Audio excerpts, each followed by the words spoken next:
지난 한 주 큐티 목회하시는 목사님들과 함께 새벽마다 간절히 기도했습니다. 늘 하던 여전한 방식으로 말씀대로 가정과 교회와 나라를 위해 기도했습니다. 우리들 교회 성도님들보다 더욱 리얼한 Think of 교회 목사님과 사모님들의 이 구속사 간증의 큐티 목회의 현장이었고, 강에서 바다로 가는 실감나는 기도회였습니다. 대선 후에 드린 이 기도는 너무 시의적절했다는 생각이 들고요. 기복보다는 팔복의 가치관으로 회개하게 하셔서 너무 감사했습니다. 그래서 이제 우리나라에 필요한 거는 회개운동이라고 생각이 되었어요. 말씀대로 드린 우리의 모든 부르짖는 기도가 100% 응답된 줄 믿습니다. 그럼에도 우리는 아직도 깨닫지 못해서 구원하옵소서 간절히 기도한 것만 생각하면서 구원받지 못한 것 같은 현실 앞에서 실망하고 걱정하고 두려워합니다.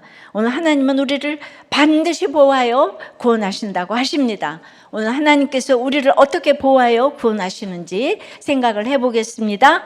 보호하여 구원하리라. 첫째는 여호와의 열심히 이루십니다.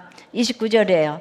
또 내게 보일 징조가 이러하니 너희가 금년에는 스스로 자라난 것을 먹고 내년에는 그것에서 난 것을 먹되 제3년에는 심고 거두며 포도원을 심고 그 열매를 먹으리라. 히스기야가 사내립 때문에 하나님께 간절히 기도했죠. 그랬더니 사내립을 갈고리를 코에 깨고 재갈을 입에 물려가지고 끌어서 돌이키리라고 약속을 해주셨어요. 예. 이제 사내립을 처단해 주신다는 얘기였는데, 하나님은 놀랍게도 말씀만이 아니라 징조도 주십니다.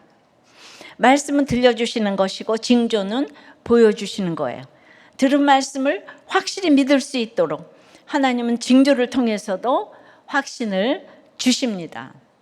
성경을 구속사로 읽고 들어야 돼요. 이 징조의 내용이 무엇입니까? 금년과 내년에는 밭에서 스스로 자라난 것을 먹는데요. 농사는 못 지었지만 밭에서 저절로 난 것을 먹게 된다는 거예요. 그리고 후년에는 다시 농사져서 얻은 수확물을 먹게 된다고 하십니다. 징조는 사인이에요. 표지판이에요. 예, 어딘가를 가리키고 있는 화살표예요. 그러면 이 징조는 어디를 가리키고 있습니까? 지금 예루살렘이 아수르 군대에게 포위되어 있어요. 성 밖에 나가 농사 짓고 수확할 수가 없어요. 성 안 창고에 저장한 식량이 떨어지면 먹을 게 없어요. 이게 제일 큰 문제인데 하나님은 이 문제가 해결된다는 것을 징조로 보여주시는 거예요. 통장 잔고가 없다고 나는 하나님이 나를 잊어버렸나 이러시면 이제 안 된다는 거예요. 그러니까 지금 밭에 나가지 못하는 현실, 농사도 짓지 못하는 상황이고, 그렇지만 그래도 아직 굶어 죽지 않고 남아있잖아요. 살아있잖아요. 그러니까 사실은 암담한 현실 자체가 하나님이 보여주시는 징조라는 거예요.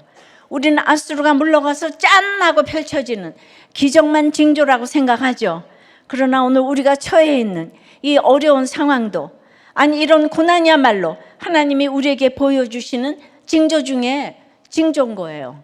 돈 많이 벌고 통장에 잔고가 많으면은 그게 징조가 되지 못해요. 하나님은 멀리 떠나기가 너무 쉬워요. 알맞게 없었기 때문에 우리 아까 목자님이 열심히 교회를 나올 수 있었던 거죠. 그래서 기도는 천천히 응답되는 것이 우리의 성숙을 위한 하나님의 시간입니다. 그러나 하나님은 감당할 만한 시험을 주세요. 그래서 홀로 서기를 하게 하십니다. 성 안에 갇혀서 나가지 못하는 현실요, 농사 못 짓는 상황이 징조가 되어 이 가리키는 이 목적지는 어디입니까? 30절, 31절이에요. 유다 족속 중에서 피하고 남은 자는 다시 아래로 뿌리를 내리고 위로 열매를 맺을지라. 남은 자는 예루살렘에서부터 나올 것이요 피하는 자는 시온산에서부터 나오리니. 피하고 남은 자, 겪을 일 다 겪고 겨우겨우 살아남은 사람입니다. 가장 깊은 슬픔과 절망에 놓인 사람이에요. 남은 삶에서 어떤 기대도 할 수 없는, 그야말로 숨만 쉬고 있는 사람이에요. 다 잃어버린 사람, 다 떠나보낸 사람, 내일을 생각할 수 없는 사람입니다. 그런데 그런 남은 자에게 다시가 있으리라고 하세요. 다시 뿌리를 내리고 다시 열매를 맺을지라고 하십니다. 이런 회복이 어떤 소망도 남지 않았던 예루살렘에서 시작된다고 하세요. 이런 다시의 회복이 징조가 가리키는 목적지입니다. 오늘 피하고 남은 자가 되어 갇혀있는 현실이 가리키는 목적지는 멸망이 아닌 다시의 회복이에요.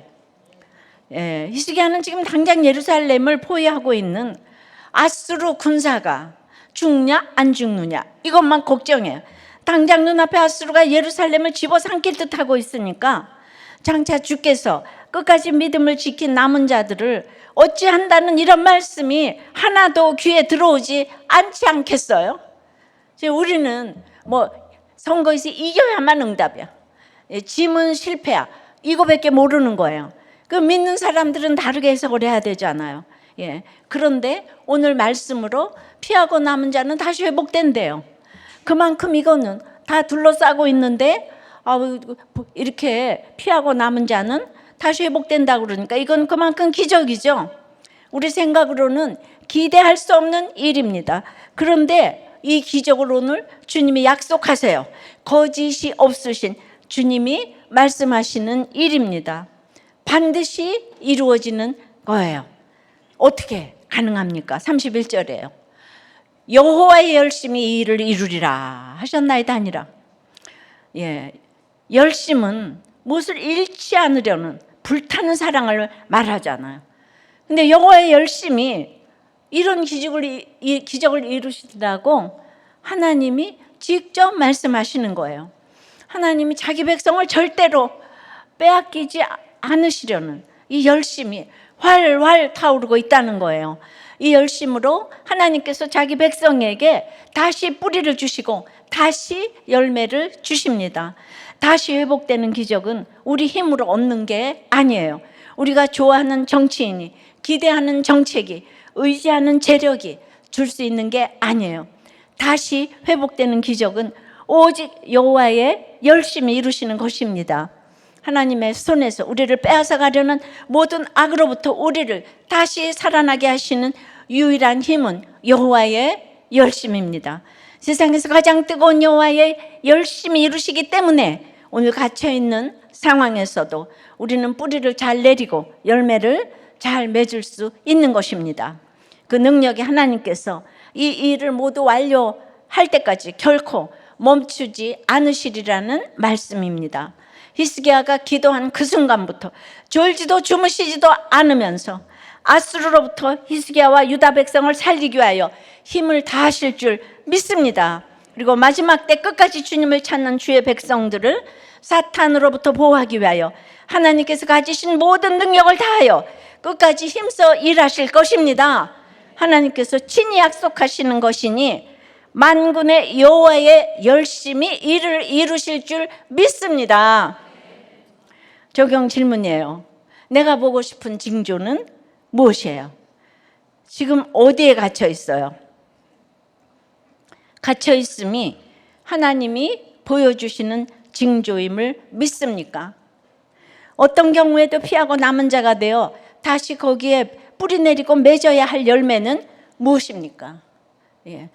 성령이 임하여 가라사대 내 집에 들어가서 문 닫고 벙어리가 되어서 책망자가 되지 말라 그랬잖아요. 저를 집 밖을 나가지 못하게 그 응답은 짠하고 나오게 해야 되잖아요. 근데 그걸 지금 징조로 하나님께 인도하는 지금 사인이 되고 있지 않습니까?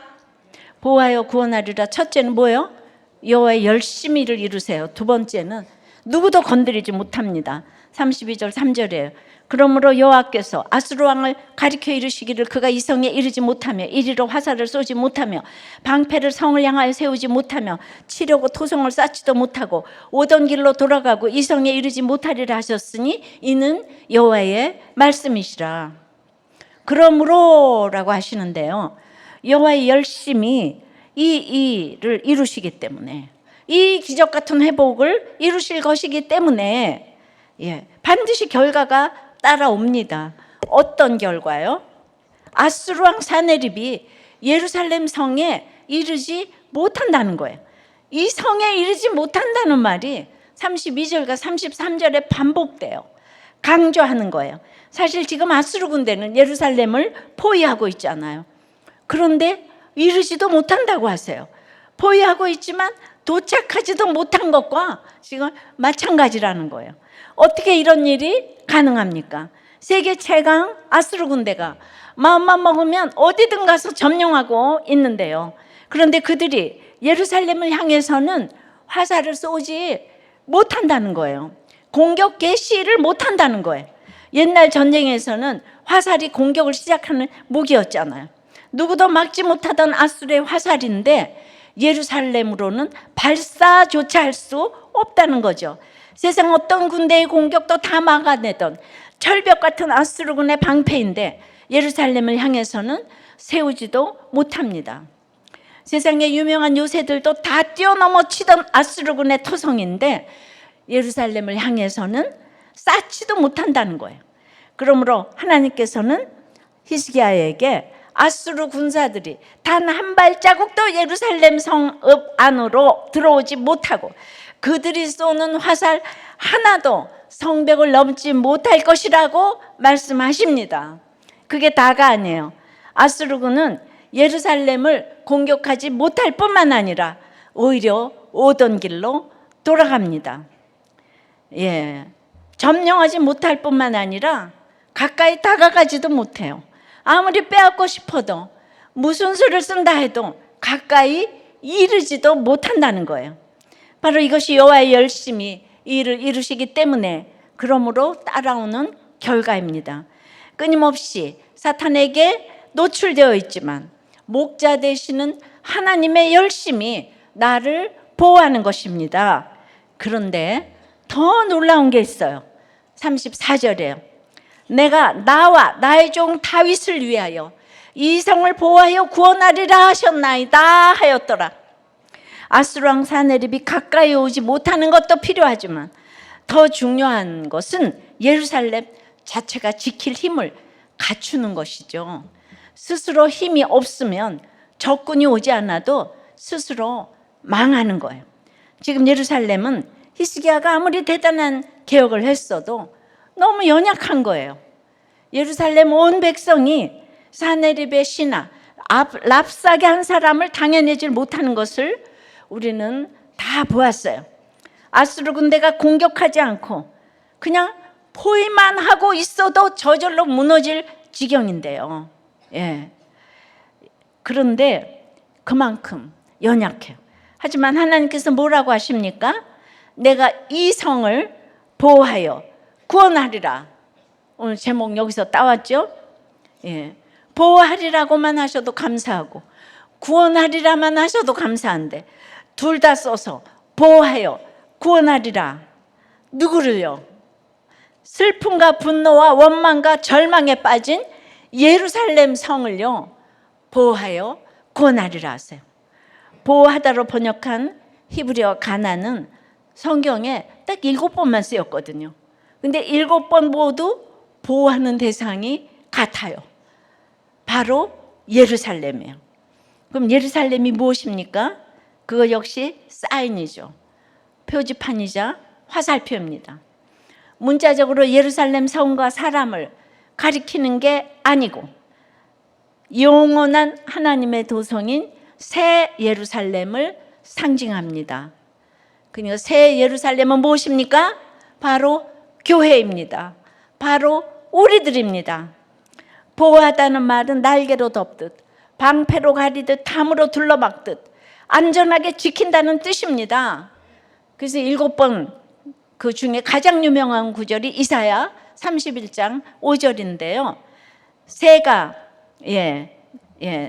날개치며 그 새끼를 보호함같이 나 만군의 여호와가 예루살렘을 보호할 것이라. 그러니까 하나님께서 교회를 보호하신다는 것은 교회를 향한 모든 공격을 하나님께서 대신 맞아주신다는 뜻이에요. 우리가 땅끝에서 우리를 맞아주시리. 공격을 하나님께서 막아주신다는 게 아니라 맞아 주신다는 거예요. 모든 공격을 하나님께서 맞아 주신다는 거예요. 왜죠? 하나님이 우리를 자기 생명보다 더 귀하게 여겨 지키신다는 거예요. 그러니까 이 보호의 완성이 예수 그리스도의 십자가인 거예요. 그냥 우리는 뭐 이기고 지고, 선교의 승선 이기고 지고, 이게 아닌 거예요. 우리가 받을 징벌과 죽음을 우리 주님께서 십자가에서 이미 대신 다 봐주셨어요. 새가 날개치 메고 새끼를 보호한 같이 우리 예수님께서 우리를 보호하셨습니다. 죄와 사망이 쏘는 모든 공격으로부터 우리를 보호하셨어요. 이렇게 자기 몸을 내어주시는, 그러니까 막아주시는 게 아니고 맞아주신다는 건 그게 주님의 일이기 때문이에요. 예. 우리는 주님의 새끼예요. 내 새끼인 거예요. 예. 자기 몸을 내어주시는 보호하심으로 우리를 구원하셨어요. 죄와 사망에서 건져 다시 살려주셨어요. 이것이 예수라는 이름의 뜻 아니겠습니까? 우리를 구원하신 구원자가 되셨어요. 그런데 이런 엄청난 보호와 구원을 누구를 위해 베푸신다고 말씀하세요? 우리를 위하여 하셨다고 하지 않으셨어요. 하나님 자신을 위하여, 또 하나님의 종 다윗을 위하여 보호하여 구원하리라 하십니다. 이게 무슨 뜻입니까? 무조건 보호하여 구원하신다는 뜻이에요.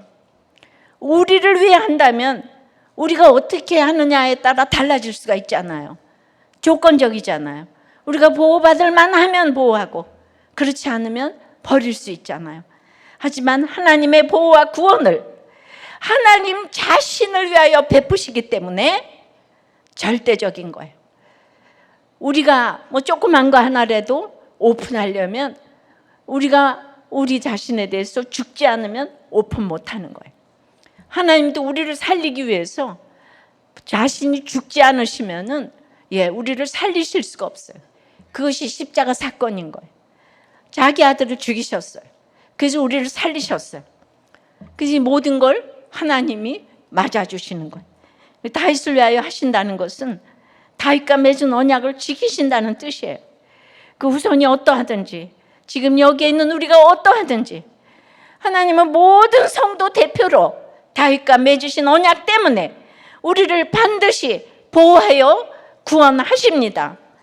그러므로 하나님의 백성은 그 누구도 건드리지 못합니다. 아수르의 사네립이든 그보다 더한 누구든, 네로든 히틀러든 스탈린이든 모택동이든 김일성이든 그 어떤 독재자도, 그 어떤 박해자도 교회를 건드리지 못합니다. 하나님이 무조건적으로 자기 자녀들을 보호하여 구원하시기 때문입니다. 지금 아수르 왕 사네립과 같은 사람과 사건에 의해 공격당하고 있습니까? 내 힘으로 할 수 있는 게 하나도 없어서 절망하고 있습니까? 여러분은 하나님의 택자여 성도이기 때문에 그 누구도 건드리지 못할 줄 믿습니다. 하나님이 절대 보호하여 구원하실 줄 믿습니다. 하나님은 모든 것을, 사네립의 악을 아시고 들으시고 보시고 통치하고 계시는 줄 믿습니다. 우리가 원수 갚으면 안 되고 하나님이 맞아주신다고 했잖아요. 그죠? 절대 보호하여 구원하실 줄 믿습니다. 우리는 이게 다 영적 전쟁이에요. 목양 역사의 재미있는 얘기를 들었는데, 우리는 양하고 인간하고 참 비슷해요. 우리는 양 같아서 참 미련하여 각기 다 제 길로 갔다 그러잖아요. 양은요, 그 10시쯤 풀 뜯어먹고 새김질을 해야 해요. 우리도 말씀 듣고 새김질을 해야 합니다. 군대 생활처럼 여러 마리가 같이 다닙니다. 양은 누워서 풀을 뜯어먹지 않아요. 누울 수 없는 양들은 쫓기고 여유가 없고 그래서 겁이 많다고 합니다. 몸이 둔하고 뿔이 있어도 소용이 없고 토끼만 튀어나와도 놀라고 한 마리만 뛰어도 수백 마리가 같이 뛴답니다. 그러니까 우리는 이 대선에서도 진짜 관심 있는 사람은 국민의 2%밖에 없다는 거예요. 그런데 한 사람이 뛰면 다 같이 뛴다는 거예요. 주를 위하여 살리라 해도 우리도 겁이 많은 사람이에요. 양은 공포에서 해방되지 않으면 누울 수가 없답니다. 뒤집어지면은 자기 힘으로 일어나지를 못해요. 누군가 와서 일으켜주기 전에는. 그래서 양의 전공은 낭망하는 게 전공이에요. 어찌하여 낭망하는고, 시편 42편에. 예, 그게 양이 들어놓은 그 캐슬다운 그 원어예요. 예, 이제 여기서 가장 결정적인 위협이 여우인데요. 근데 이 여우가 양 앞에서 부리는 재주가 하도 희한해가지고 목자도 여우 쫓다가 구경까지 한다는 거예요. 양들이 새끼를 낳으면은 돌담을 통해 따로 수용을 하는데 그 안에는 아주 좋은 풀들이 자라고 있는데 여우가 그것을 위에서 딱 내려다보고 이른 새벽에 형체를 알아볼 수 없을 때 내려온답니다. 차근차근 내려오기에 여우가 양들에게 관심이 전혀 없다고 생각하도록 이렇게 내려오다가 가속이부터 담장에 그냥 딱 올라붙는다는 거예요. 그러니까 우로 좌우로 여우가 관찰해놓고 그러고도 또 가만히 있다는 거예요. 그러면서 그 어린 양이 내 밥이구나 하면서 눈초리가 반짝반짝한 모습이 어찌나 여유가 있는지 모른답니다. 그러다가 누군가 여우의 존재를 알아보고 어수선해질 때 공격을 합니다. 양들이 어쩔 줄을 몰라 할 때 반대 저편으로 갑니다. 그리고 양을 뺑뺑이를 돌립니다. 그러다가 여우가 가만히 있으면 양도 또 가만히 있대요. 양이 아주 아둔하대요. 길도 몰라요. 눈으로 보면은 우리가 360도를 보는데 양은 자기 코앞만 집중해서 본다는 거예요. 그러니까 시선이 산만하다는 거예요. 우리도 십자가를 바라보는 것처럼 보이지만 딴 곳에 시선을 두는 것과 같습니다. 진짜 코앞만 보기에 여기 풀이 있구나, 여기 풀이 있구나 하다가 다 길을 잃어버린다는 거예요. 여기 풀이 있네. 여기 주식이 오른데. 예. 다른 데를 안 봐요. 예. 그러니까 여우가 좌로 물고 우로 물고 북으로 물고 남으로 물고 뺑뺑이를 돌리다가 골릴 대로 골리다가 딱 서 있으면 양 중에 약하고 강한 것이 딱 드러난다는 거예요. 그러면 자기가 찍은 양을 가서 죽인다는 거예요. 자기 새끼 먹이려고 물고 간답니다. 한번 그러면 초장지를 바꿔야 돼요. 우리는 이제 오양간에 이제 한번 저기 한번 고쳐야 되잖아요. 근데 내가 고쳐서 무슨 소용이 있어? 아니라는 거죠. 그렇게 양이 그렇게 새끼를 물고 갔는데도 그거를 깨닫지를 못해서 또 같은 짓을 여우가 하는데 한여름에 한 마리가 300마리 새끼까지 죽이는 걸 보았다는 거예요. 끝도 없어요. 배고파서 죽이는 게 아니라 골리느라 죽인다는 거예요. 악한 세력이 이렇게 무섭습니다. 그러면 자, 여기서 궁금한 게 있잖아요. 목자가 어디로 갔나요? 새벽에 장총 메고 이제 여우가 나타나기를 기다립니다. 여우 잡아야 하니까 여우를 볼 수 있는 곳에 있다가 죽이기도 하고 도망도 가게 하고 죽여서 걸어놓기도 합니다. 그런데 양들의 입장에서는 목자가 없는 거예요. 안 보이면 없는 거예요. 불꽃 같은 눈으로 지켜주고 한순간에 여우의 존재가 사라지는데 목자는 안중에도 없고 평소에는 신뢰하는 것 같아도 딱 안 보이면 얼마나 신뢰가 약한지를 보여줍니다. 우리가 이렇게 양 같아요. 우리도 어렵고 무서운 여우의 일만 들어오지 여우를 더 노려보고 계시는 하나님을 못 보기에 날마다 두려운 거예요. 그러나 여호와의 열심 때문에 사단은 하나님의 성도인 우리에게 이르지 못하고 살을 쏘지 못하며 방패를 세우지 못하며 토성을 쌓지 못하게 하시는 줄 믿으시기를 바랍니다. 내가 얼마나 양같이 미련한지를 한번 생각해 보세요. 적용해요. 내 것 아닌 것을 차지하려고 아수르처럼 돌진하고 있는 일은 무엇입니까? 예루살렘처럼 무력하게 당하고 있는 일은 무엇입니까? 나는 하나님께서 무조건 보호하여 구원하시는 택자임을 믿습니까? 여러분은 이 양의 속성 중에서 몇 개나 닮았어요? 한번 나눠보세요. 그 양의 속성 중에서 진짜 몇 개나 닮았는지, 그러니까 설교를 다시 들으셔야 되겠죠? 지금 뭔지 모르니까. 그래서 난 정말 양 같구나. 자기가 양 같다는 걸 깨달으시면 돼. 그러니까 우리가 이렇게 솔직하게 목사님 사모님이 얘기를 했는데 그게 얼마나 온 교회를 자유하게 하는지 몰라요. 우리가 다 죄인이잖아요. 근데 죄인 된 걸 다 공부도 하시고 막 이런 분이 이런 얘기를 해주니까 우리가 얘기하기가 편해지는 거예요. 목자도 그렇다고 생각을 합니다. 보아여 구원하리라. 첫째는 뭐요? 여호와의 열심히 이루시는 거예요. 둘째는 누구도 건드리지 못해요. 세 번째는 이 밤에 말씀대로 역전하십니다. 35절입니다. 이 밤에 여호와의 사자가 나와서 아수르 진영에서 군사 18만 5천 명을 친지라. 아침에 일찍 일어나 보니 다 송장이 되었더라. 예루살렘을 보아요 구원하시겠다는 말씀이만 그 밤에 하나님은 즉시 말씀대로 이루십니다. 조금도 지체하지 않으시고 바로 그 밤에 천사 한 명을 보내 아수르 군사 18만 5천 명을 치십니다. 세계를 주무르던 18만 5천의 군대가 하룻밤 사이에 시체로 변했습니다. 여러분은 계속 이런 얘기 들으면서 그러니까 전쟁에서 이겼다는 얘기 아니에요? 근데 어디 이겼어요? 지금 그러고 계시죠? 예, 이거 정말 성경을 잘 들으셔야 돼요.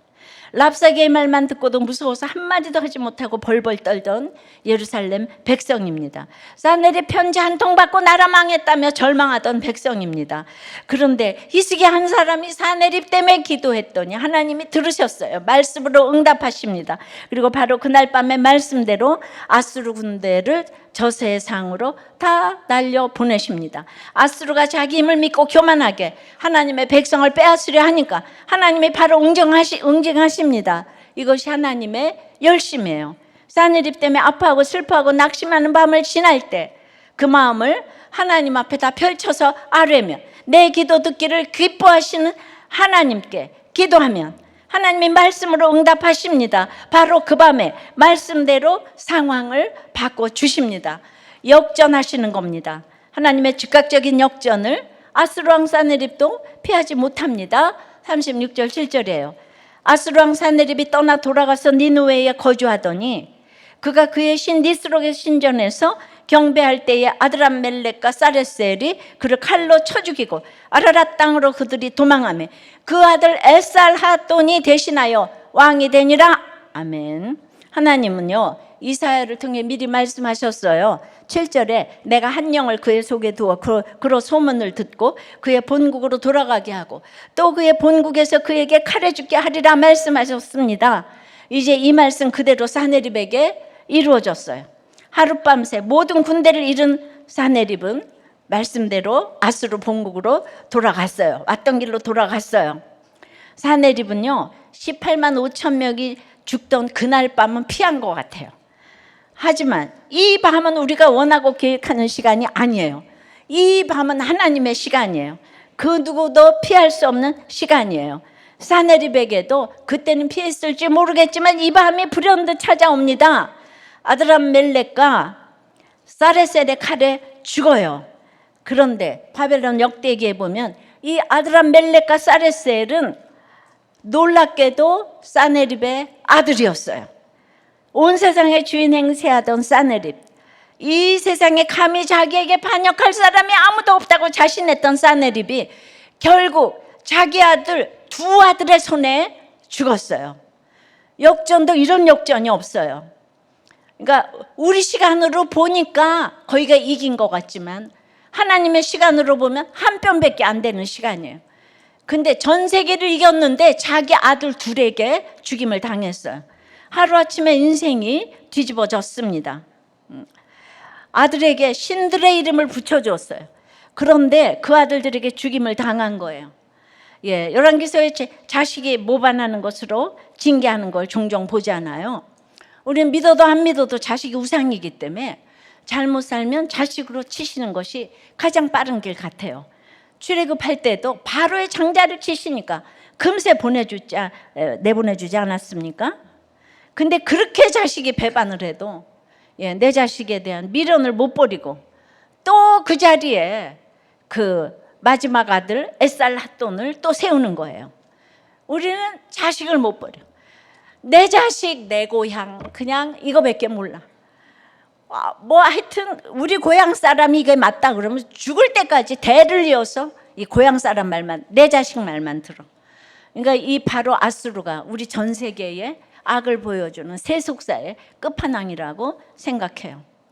사실 사네립에게 18만 5천 명의 군대가 순식간에 송장이 된 그 밤의 사건은요, 사네립에게는 절호의 기회인 거예요.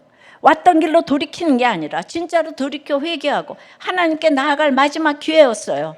그러나 사네립에겐 아직 아수르라는 대제국이 남아 있고요, 도라가 편안히 거할 니느웨가 있었고 궁궐이 남아 있었어요. 이 큰 고난을 당하고도 아직 자기밖에 모르니까, 18만 5천 명이 죽어도 자기밖에 몰라. 아직 세상에 기댈 자리가 있기 때문에 하나님께 나오지 않아요. 죄악에 물든 인생을 스스로 뒤집어서 회개해서 하나님께 돌아와야 살아나는 역전의 주인공이 되는데, 사네립이 그저 왔던 길로 돌아가 자기가 살던 대로 편안히 사니까 결국은 가장 믿었던 아들 둘에게 비참한 죽음을 죽게 되는 정말 역전의 주인공이 되고 말아요. 반면 히스기야와 예루살렘은 어떻게 됩니까? 죽다가 살아나죠. 살아나는 역전의 주인공이 된 거예요. 사네립은 비참한 죽음에 이르는 역전의 주인공이고, 히스기야와 예루살렘은 살아나는 역전의 주인공이 된 거예요. 세상에서 기댈 곳 하나 남아있지 않아서 그저 하나님만 바라봐야만 했는데 46개 성읍을 다 뺏기고 하나밖에 안 남았잖아요. 근데 사네립은 아수르 대제국이 남아있는 거예요. 18만 5천 명이 죽어도 아직 돈이 남아있어요. 하나님 못 믿어요. 그러니까 오히려 하나님만 바라보고 하나님께만 부르짖어 기도했기 때문에 히스기야와 백성은 살아나는 역전의 주인공이 된 것입니다. 이 역전이 바로 하나님이 보호하여 구원하시는 인생의 결론입니다. 스가랴 12장 8절에요. 그날에 여호와가 예루살렘 주민을 보호하리니 그 중에 약한 자가 그날에는 다윗 같겠고 다윗의 족속은 하나님 같고 무리 앞에 있는 여호와의 사자가 될 것이라. 하나님의 날개 아래로 들어가 그 보호심을 받으면 약한 자가 다윗처럼 되고 하나님같이 되는 은혜를 입고 하나님의 천사같이 되는 복을 받습니다. 하나님의 역전이 있기 때문에 성도는 시간 속에서만 생각하며 일희일비하면 안 돼요. 이 세상의 시간 가지고 해석하면 안 되는 거예요. 오늘 이 순간이 캄캄한 밤 같고 1초 앞을 볼 수 없는 어둠 가운데 절망하지만 하나님의 역전이 있기 때문에 이 시간 바깥에서 영원 아래서 소망을 가질 수가 있는 것입니다. 그러므로 이 밤과 같은 고난이 오면 우리는 즉시 하나님의 방패 아래로 도망해야 합니다. 내 방패 믿지 말고 세상의 방패 찾아 방황하지 말고 하나님의 방패 아래로 그 날개 밑으로 나아가야 합니다. 그곳이 어디입니까? 바로 그리스도의 몸인 교회인 거예요. 우리는 정말 나라의 위기를 맞이하여서 정말 하나님께서 지난주일에 성령이 탄식하는 기도를 해서 우리가 기도를 해야 되겠다 그렇게 결정을 했어요. 그래서 이번에 이렇게 모여서 기도를 했기 때문에 여러분들을 보호하여 구원하리라. 할렐루야. 지금까지 역사의 교회를 향한 무수한 핍박과 방해가 이어졌지만 성령께서 그 날개로 덮으시고 방패로 가리셔서 교회를 지켜주셨습니다. 어떤 탄압도 여호와의 열심보다 뜨겁지 못했습니다. 그래서 어떤 세력도 주의 몸된 교회를 건드리지 못했어요. 다 없어질 것 같은 위기 가운데서도 교회와 함께 하시는 성령께서 역전하여 교회를 살려주셨습니다. 지금 북한에도 남아있는 7천 명이 있는 줄 믿습니다. 그들을 보호하여 구원하시는 줄 믿습니다. 왜 북한에 남아있다고 그러나요? 제가 북한에 가보니까 북한 사람들은 그냥 우리 딸 이 아들 결혼시키자. 그럼 20년이 지나고 보니까 영양실조 나라에서 다 불구가 된 거예요. 소경이 되고 꼽추가 되고 그렇지만은 무조건 결혼시키는 거예요. 명맥을 이어가려고. 그거 생각하면 우리들 교회 남자 여자는 아주 형편이 좋은 거 아니에요? 남자고 여자면 결혼해라. 이거 형편이 너무 좋은 거잖아요. 우리가 지금 인구 절벽이 됐는데, 그런데 놀랍게도 믿음으로 결혼한 우리들 교회가 이혼이 없잖아요. 그러니까 믿음으로 결혼하는 거예요. 학벌로 결혼하는 게 아니고요. 성격으로 결혼하는 거 아니고요. 믿음으로 하는 거예요. 우리가 교회로 인도되어 들어왔기 때문에 성령께서 보호하여 구원하시는 은혜를 누리고 있습니다. 하지만 우리 가족 가운데, 이웃 가운데 아직 이 보호 안으로 들어오지 못한 사람이 너무 많아요. 이번 주 정말로 마지막 시간이라고 생각하시면서 초청하시기 바랍니다. 다음 주 창립 22주년 전도축제가 그분들이 하나님의 날개 아래로, 방패 안으로 들어와 보호하여 구원하시는 이 은혜를 입는 진정한 인생 역전의 시간이 되기를 기도합니다. 적용 질문이에요. 여전히 꿈꾸는 인생 역전이 있다면 무엇입니까? 높음을 자랑하거나 낮음을 부끄러워하지는 않습니까? 사망에서 생명으로 옮기는 구원의 역전이 내 삶에 임했습니까? 다음 주일에 누구를 초청하여 모셔 오겠습니까? 저는 원래 굉장히 불편한 사람이었어요. 기준이 뚜렷하고 게으르거나 열심히 안 사는 사람은 인생의 쓰레기처럼 봤어요. 이 재혼한 아내와도 관계가 회복되는 줄 알았는데 아내의 갑작스러운 자살 시도를 겪으면서 완전히 무너졌어요. 그 사건 앞에서 내가 이렇게 헌신했는데 왜 나한테 이런 일이 싶은 마음이 들었고, 하나님이 저를 완전히 깨뜨리시더라고요. 그때 목사님이 죄를 용서하지 말아달라고 기도하셨는데 그 말이 저를 해석하게 해줬어요. 아, 이게 내가 지은 죄에 대한 하나님의 치리구나. 너무 아팠지만 그 고난을 통해 말씀도 들리고 진짜 회개도 시작됐어요. 그리고 그 사건 이후 아내가 얼마나 힘들었을까 생각이 들면서 동정이 아니라 애통이 생겼어요. 내가 낳은 자녀도 힘든데 남이 낳은 자녀 2명에 자기가 낳은 자녀 2명, 진짜 힘들었겠다. 그런 생각이 들면서 아내에 대해서 애통한 마음이 들더라고요. 저는요, 아침에 못 일어나고 이런 거 정말 못 보거든요. 저는 그럼 너무 쓰레기처럼 봐요. 원래 그랬어요. 집에 들어가면 드라마 정주행하고 있고 이런 것도 너무 못 봤던 사람이에요. 너무 쓰레기처럼 봤어요. 근데 지금은 내가 아침에 일어나는 게 아내를 깨울까 봐 미안하고요. 더 잘하고 해요. 드라마를 보고 있으면 또 막장 드라마 봐? 뭔데? 이러면서 관심을 가져주면서 같이 봐주기도 해요. 아내도 말씀을 통해 요셉이 존재 자체가 형들에게 가해자였겠구나. 내가 새엄마인 것 자체가 아이들에겐 상처일 수 있겠구나 하면서 큰아들에게 눈물로 사과했어요. 아들이 펄쩍 뛰며 친구 만나러 가는 걸 보고 그동안 얼마나 눌려 있었는지를 깨달았다고 해요. 지금 돌아보면 그때 일이 없었으면 좋았던 게 아니라 꼭 필요했던 사건이었어요. 우리를 깨어지게 하시고 애통하게 하셔서 말씀으로 살게 하신 거니까요.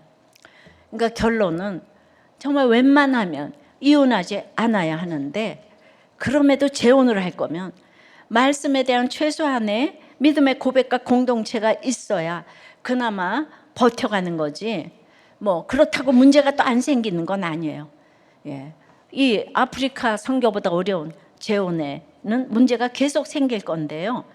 그래서 말씀과 공동체가 반드시 있어야 하는 거죠. 우리는 유책 배우자고 뭐고 그런 사치스러운 소리 좀 하지 마세요. 다 유책 배우자가 돼서 양육권도 다 가져왔는데 25년을 우리들 교회에서 그렇게 잘 키웠는데 그냥 게임하다가 아빠가 한번 때렸다고 당장 믿지 않는 친엄마한테 쪼르륵 가버렸어요. 그리고 안 와요. 그러니까 아이들이 편할 땐 요로 가고 자기 편할 땐 요로 가는 거예요. 생각을 해보세요. 그 새엄마가 친엄마 같이 키울 수가 없어요.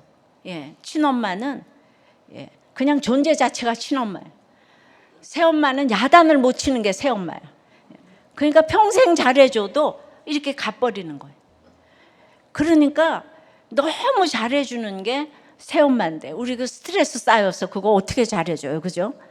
근데 그냥 친엄마는 밥을 안 해줘도 욕을 해도 그냥 친엄마야.